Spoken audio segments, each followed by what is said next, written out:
The following is a transcript of a conversation between Matías De Stefano, referred to as me, and his higher self, referred to as I am. 27th July, 2021, Human. I am. If you are the world, you are the earth, then you are me. Human. What is it to be human? I am. To be human is to be of the earth, born of the elements of water and earth, a wetland, of the mud or fertile clay that you call humus. The human is the one who comes from humus. Around 50 or 40 million years ago, a diverse branch of apes emerges, characterized by having more agility in their movements, as well as a different configuration in the teeth, and a decrease in body hair, which begins a new evolutionary branch of the animal kingdom called the hominids. Its name comes from two etymologies that relate to each other.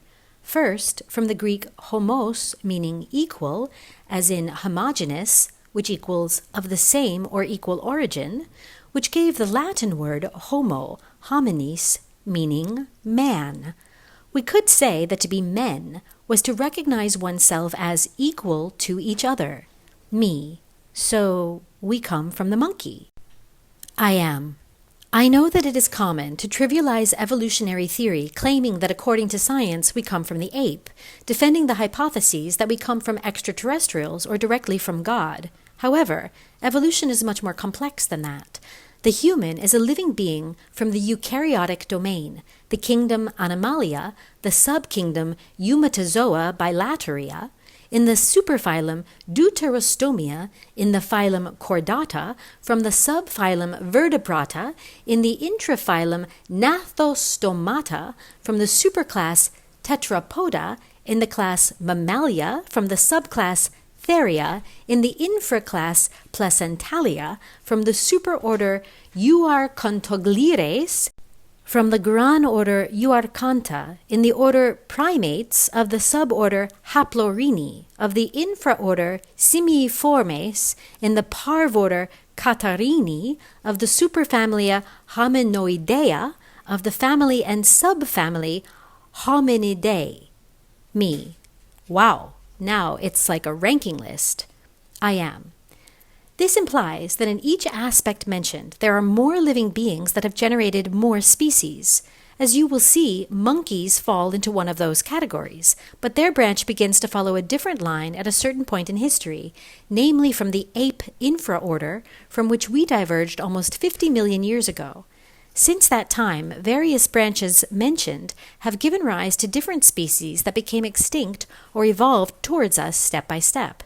In general terms, Homo sapiens are the surviving branch of two other extincts, called Neanderthal from Europe and Denisovan from Central Asia. These three are direct sisters of the bonobos and chimpanzees and stepsisters of the gorilla.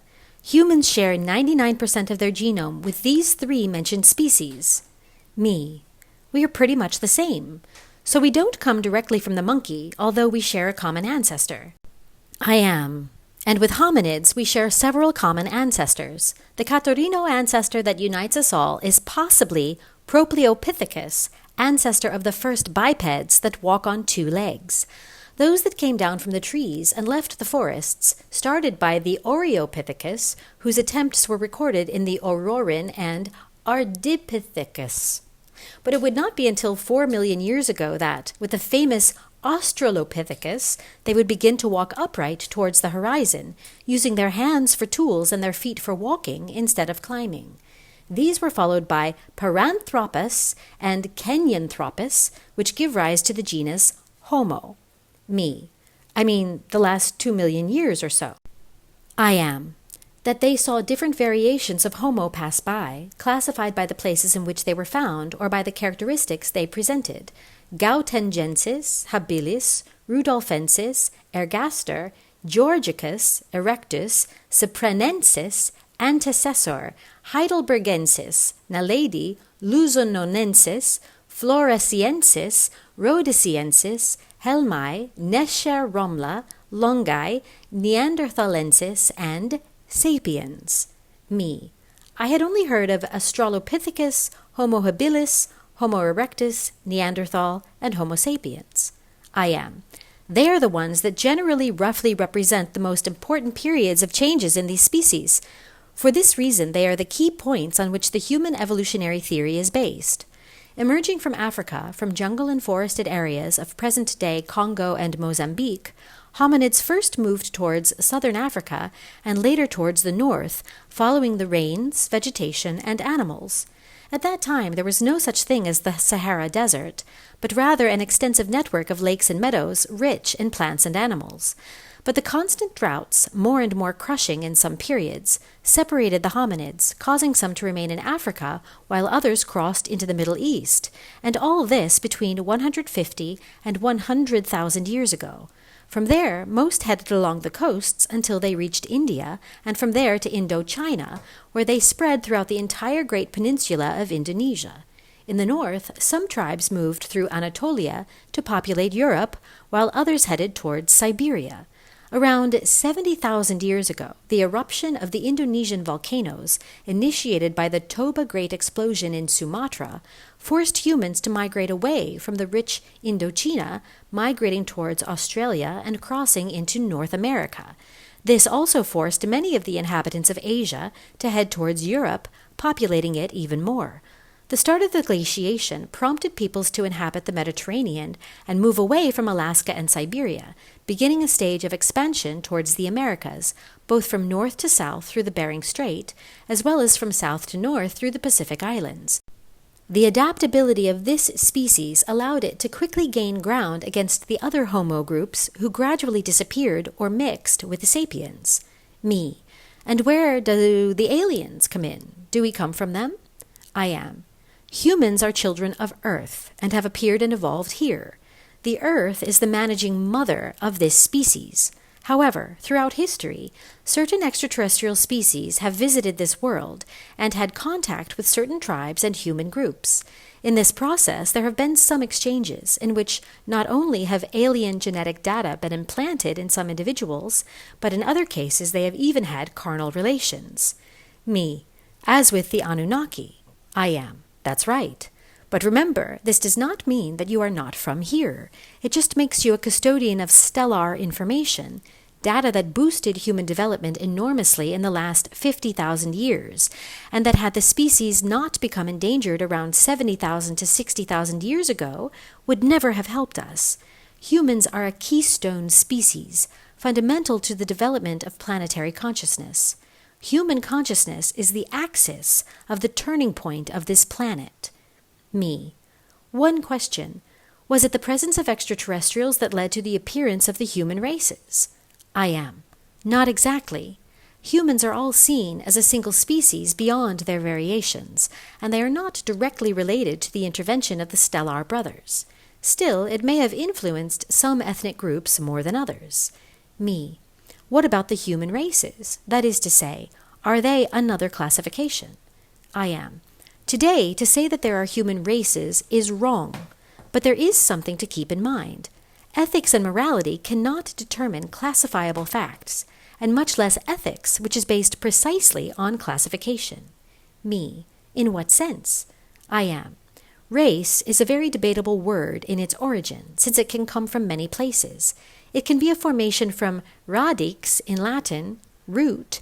It can be from ratio, thought, reason, or a more logical one that comes from Arabic, head, which equals ras, since it could be a way to identify someone by their face.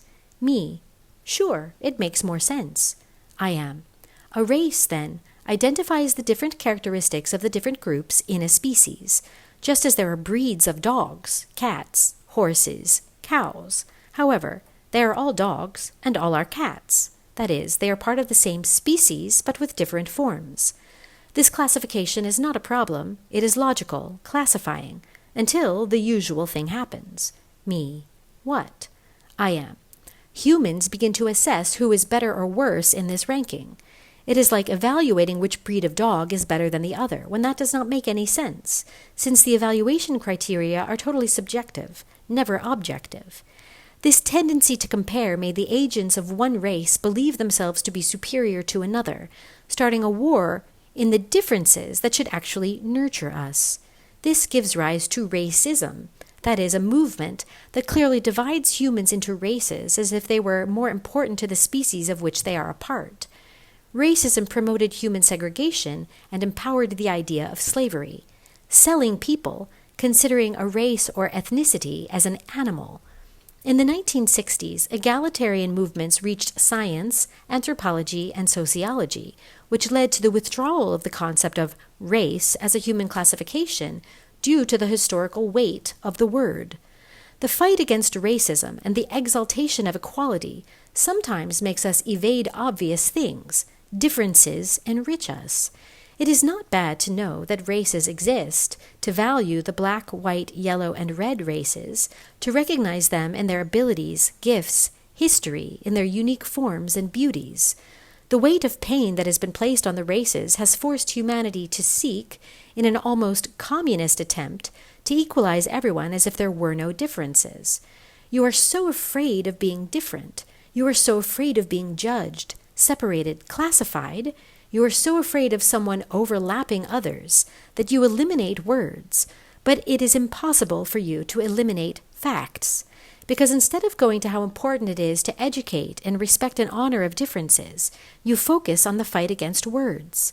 And this is where the great inconsistency arises. In a fight to defend human ethics, the word race is displaced due to its historical weight in the times of slavery, when at the same time the word ethics means race. Me. Really? I am. Ethics, the set of customs and habits, comes from the Greek word ethos, which means separate, divide, classify, from the Indo-European sway, and that, with its Greek relativism ekos, gives rise to ethikos, ethics. Its adjective derives from ethnos, which gives rise to the famous word ethnicity, which defines a people, a nation, or a race, that is, the differences between groups.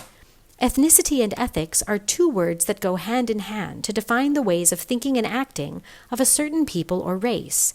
But the word ethnicity did not have a segregation course in the history of slavery, and for this reason, the philosophical concept ethics remained as a human attribute. I am. This just blew my mind, because it breaks with what I thought of ethics. I am. Like morality, ethics defines a race or difference between groups. But unlike morality, ethics crosses states to encompass subjective and internal concepts of a culture, while morality is related to a specific group of a place or nation. Therefore, every ethical and moral concept is nothing more than an ideology from a cultural perception that is not directly related to the facts. Me. Like what happens now with the masculine and feminine genders. No? Humans today are in the struggle to look non-binary. I am. Again, it is an ethical and moral concept, but not a biological one. Considering yourself of one gender or another, or not identifying with one or the other, is your right as a free-thinking human being. It is your inner freedom, the only one that can tell you what your being is considered. But the fight centers on something illogical. You can't change your body. Biologically, you are male or female. Ethically, you can be female or male or neither. Do you understand the difference? Humans condition the objective through the subjective, like the one who imposes the idea of a god on others, claiming that he is the only and true one. No one can tell another human being how to feel or force him to be what he is not, but this is beyond objective. You are of the male gender, and knowing this goes beyond morality. It is, in medical terms, of study. Me. So what you're saying is that humans tend to create fights against unnecessary things to recognize part of ourselves and value what we are, when one thing doesn't take away the other. Me, being biologically male, acknowledging this, does not go against identifying as non-binary or perceiving myself as female. In the same way, recognizing that there are blacks, whites, and yellows does not make me racist, but rather it is something objective that allows me to see the evolutionary richness of the human being. I am. The human is an animal individual who has waged two constant struggles in his existence, one internal and one external. The external one is survival in a group, in a context, adapting.